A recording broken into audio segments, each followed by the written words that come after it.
রাত 12টা থেকে 3টে। মনে রাখবেন, খুব ভয়ঙ্কর একটি টাইম।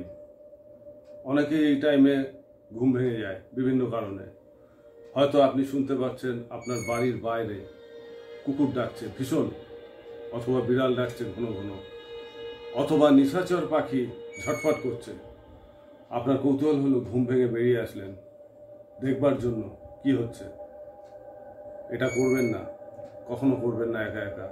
তার কারণ 12টা থেকে রাত 3টে অবধি সমস্ত পজিটিভ এনার্জি বা ভগবান এরা কিন্তু নিদ্রামগ্ন থাকেন, বিশ্রামে থাকেন।